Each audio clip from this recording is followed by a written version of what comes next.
đá và đơn hay mình dầu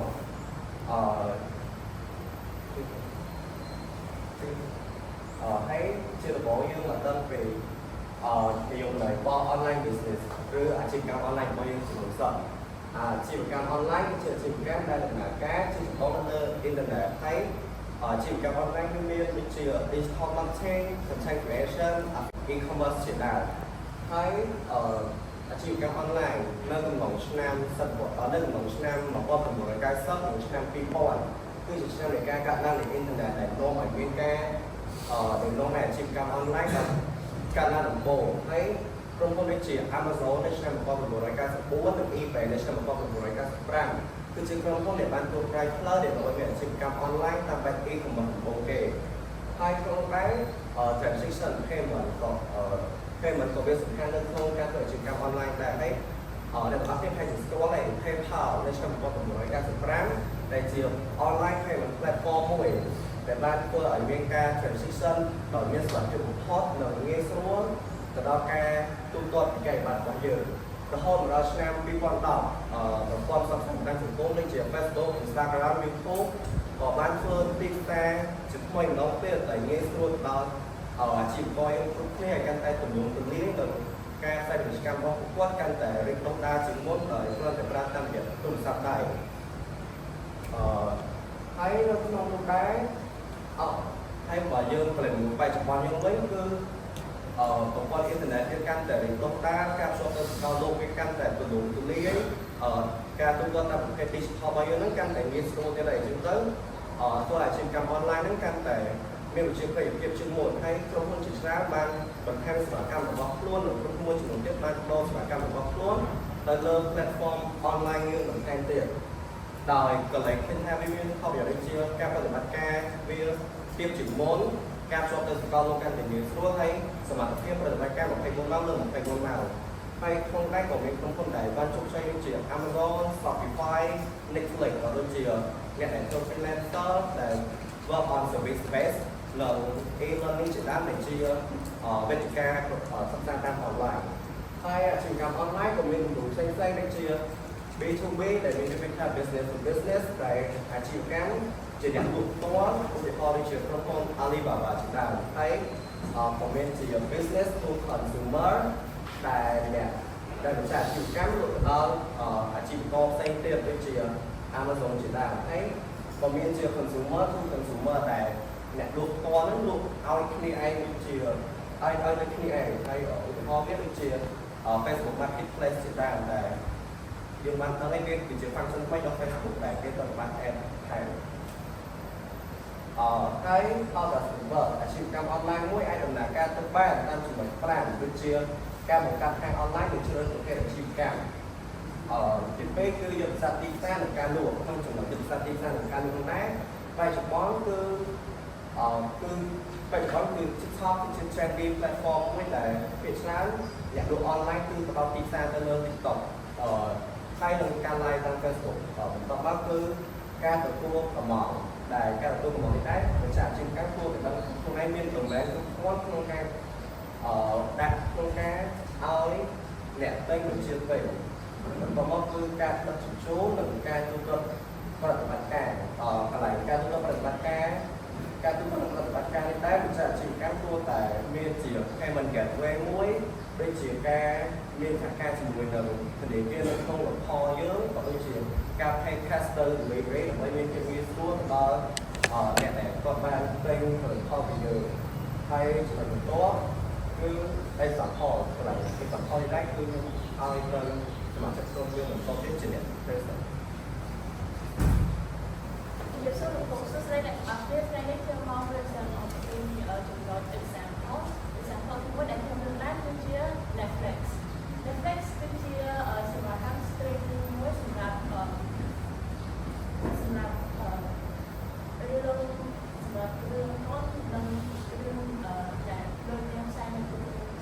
itu mengkat dari ada content cerita trong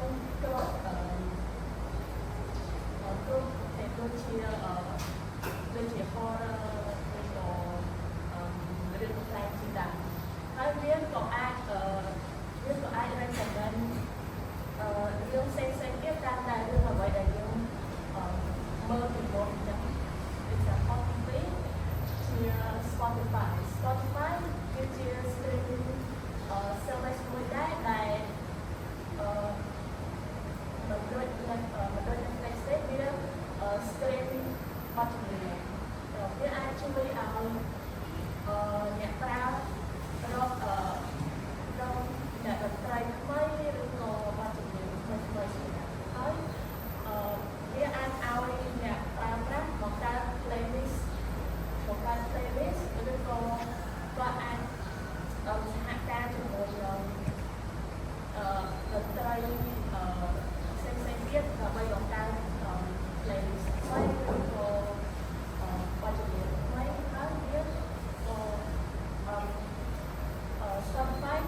website ពួកគេមាន content ថ្មីៗហើយនៅ customer service របស់ពួកគេគឺល្អអញ្ចឹងធ្វើឲ្យពេលដែលគេចង់ស្ដាប់បទចម្រៀងឬក៏មើលតនឯមួយពួកគេនឹងទៅរក app ទាំងនោះបើអត់មានទេពួកគេអាចទៅរកនៅកន្លែងណាផ្សេងមួយតែកន្លែងមួយដែលគេគិតមកគេគឺថាបើខ្ញុំចង់មើលរឿងកំប្លែងមួយខ្ញុំទៅ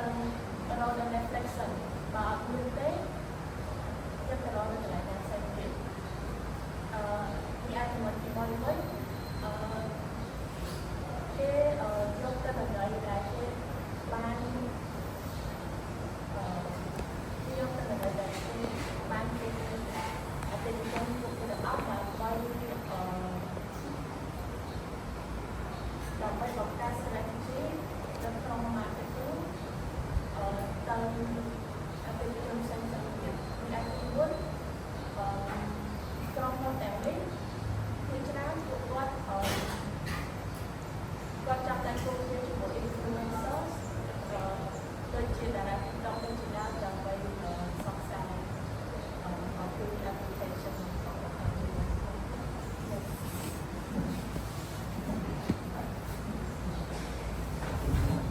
គ្រូស្រីកាត់អស់នេះខ្ញុំខំទៅមកបកស្រាយពីចំនួនសិនភាពដែល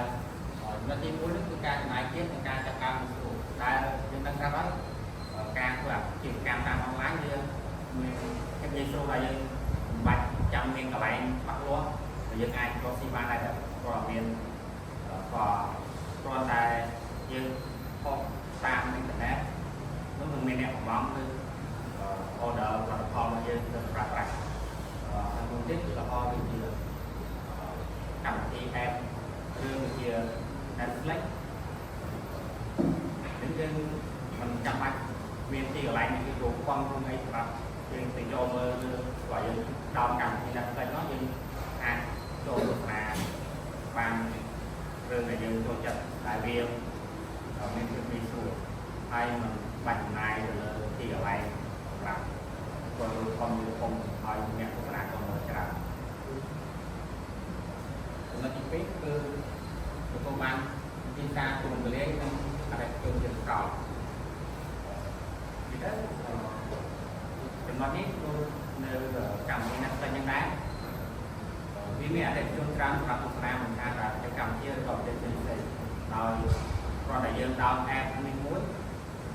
យើងក៏អាចទស្សនារឿងបានគ្រប់រឿងហើយអតិថិជនអាចពីជនជាតិផ្សេងៗពីខ្មែរនេះក៏អាចមើលបានការគ្រប់គ្រងនេះស្រួលនិងមានប្រសិទ្ធភាពខ្ពស់ពេលដែលវានៅពេលដែលយើងដោនកម្មវិធីដូចជា app Netflix ហ្នឹងវាចាប់តាមកំណត់ថាតើផលិតផលដូចជារឿងណាមួយដែលមានគេពេញនិយមច្រើនជាងគេក្នុងការទស្សនាហើយរឿងណាដែលមិនសូវពេញនិយមអញ្ចឹងគេចាប់ដើមរៀបរាប់ពីដើម្បីឲ្យរឿងដែលមិនសូវពេញនិយមឲ្យវាពេញនិយមមួយរឿងផ្សេងៗដោយធ្វើការបំផុសផលតាមប្រព័ន្ធអ៊ីនធឺណិត Facebook ដូចជាដើមការវិទ្យាកម្មយ៉ាងចំណុចទី4ការវិទ្យាកម្មយ៉ាងខុសណាស់ការវិទ្យាកម្មការធ្វើអាជីវកម្មតាមអនឡាញងាយស្រួលការវិទ្យាកម្មដោយយើងអាចបន្ថែមសេវាកម្មថ្មីយ៉ាងងាយស្រួល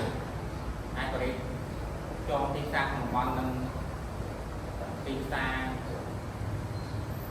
អាចបរិយាទីផ្សារក្នុងតំបន់និងក្នុងប្រទេសផ្សេងៗដោយមិនចាំបាច់មានទីកន្លែងបាក់លាស់ដោយយើងអាចប្រើប្រាស់ដូចជា email marketing ការប្រើ social media សម្រាប់បង្ហាញផលិតផលដែលយើងមានក្នុងការធ្វើអាជីវកម្មទៅតាមចំណុចទី5ការបើក20ម៉ោងក្នុងមួយសប្តាហ៍ឧទាហរណ៍ដូចជា Spotify នេះក៏ជា app មួយដែរដែលយើងអាចចូលបានចូលទស្សនារឿងបានមក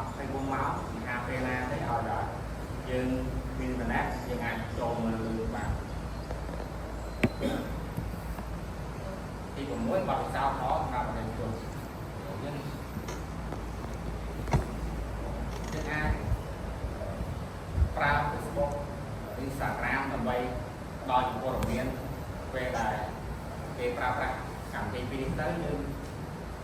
អាចយើងអាចតបព័ត៌មានតាមរយៈថាបកទៅឲ្យគេថាយើងមានបន្ថយខ្លះយើងមានរឿងអីខ្លះដែលត្រូវមើលហើយ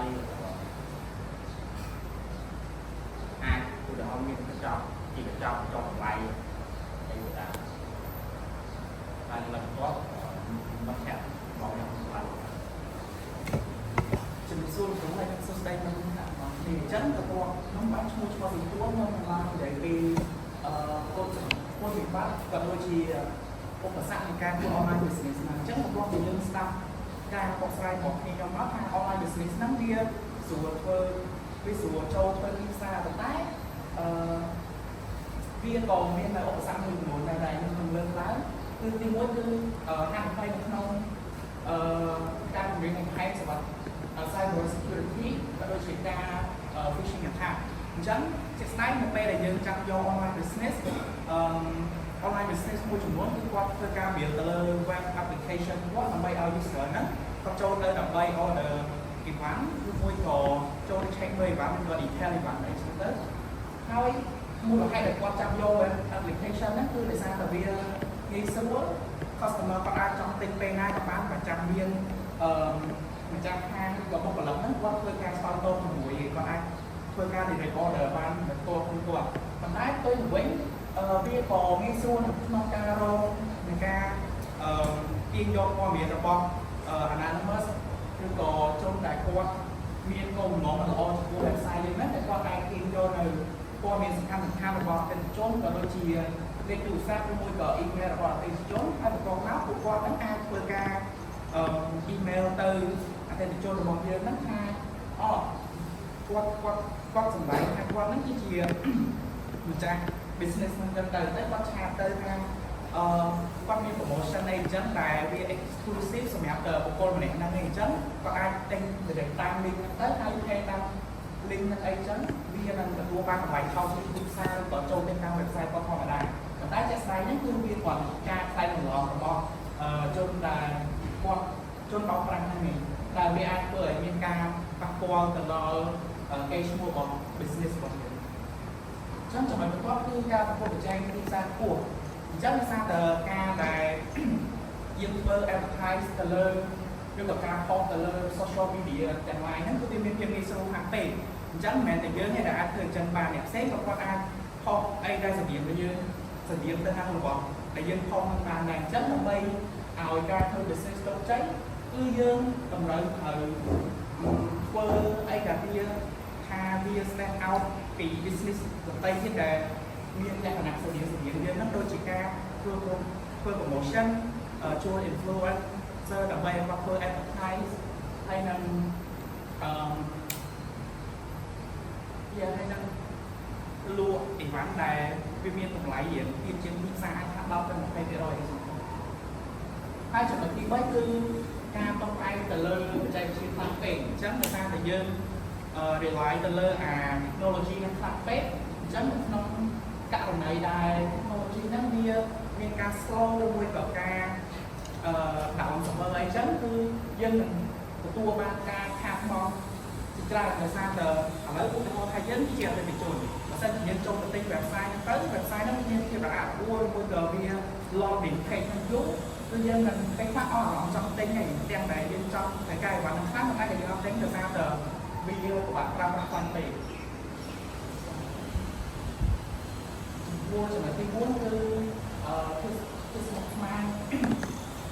របស់ទីផ្សារហើយការប្រតិបត្តិការដូចដែលយើងដឹងហើយថាបើយើងលួច event online គឺអតិថិជនហ្នឹងគាត់អាចធ្វើការមើលទៅលើ event ដែលគាត់ចង់ទិញឬក៏អាចបាក់បានឯងជាឧទាហរណ៍ដូចថាគាត់ចង់ទិញខោអាវមួយពីហាងរបស់យើងអញ្ចឹងទៅតែគាត់អាចមើលនៅលើ website គាត់មើលទៅគាត់ថាដល់មកធ្លាប់ពាក់ size S ហើយគាត់ពាក់ត្រូវអញ្ចឹងគាត់ order size S តែដោយសារតែ size S ហ្នឹងវាអត់ដូចទៅនឹងsize S ដែលគាត់ធ្លាប់ពាក់អញ្ចឹងគាត់អាចពាក់ត្រូវទេអញ្ចឹងក្នុងនាមយើងជាម្ចាស់ business យើងអាចយើងត្រូវមានទំនួលខុសត្រូវហើយយើងអាចធ្វើការ refund ជូនគាត់ឬមួយក៏យើងអាចផ្លាស់ប្ដូរទំនិញរបស់គាត់ដែលវាបង្កជាភាពស្មុគស្មាញចំណុចចុងក្រោយវិញគឺការពិបាកក្នុងការសាងទំនុកចិត្តហើយភាពគួរឲ្យជឿទុកចិត្ត ជាទូទៅនៅពេលដែលយើង start business ឡើងដំបូងមកគឺអត់មានអ្នកណាស្គាល់យើងទេហើយប្រសិនបើយើងជាអតិថិជនយើងពងទិញអីវ៉ាន់នៅកន្លែងហាងតាម website មួយណាដែលវាធំហើយវាច្រើនមាន promotion អីចឹងទៅគឺយើងនឹងទុកចិត្តទៅលើហាងហ្នឹងអញ្ចឹងយើងមិនអាចកន្លែងមកមើលតែហាងទូទៅដែលតែចាប់ផ្ដើម start up ទៅទេអញ្ចឹងដើម្បីឲ្យយើងទទួលបានទំនុកចិត្តពីអតិថិជនដោយតែចំណុចដែលខ្ញុំលើកឡើងមុនហ្នឹងអញ្ចឹងគឺយើងអាចនឹងធ្វើ advertisement យើងធ្វើការ invest ទៅលើ marketing ហើយទៅយើងអាចជួយឲ្យ influencer ដែលមានគេស្គាល់និងទុកចិត្តច្រើនហ្នឹងឲ្យគាត់ promote នៅ website របស់យើងអញ្ចឹងចំណុចចុងក្រោយគឺ conclusion អញ្ចឹងបន្ទាប់ពីក្រុមរបស់ខ្ញុំបានធ្វើការបកស្រាយមកយើងអាចឃើញថា online business ហ្នឹងវាងាយស្រួលនៅក្នុងការចាប់ផ្ដើមមែនប៉ុន្តែក៏វាងាយស្រួលនៅក្នុងការ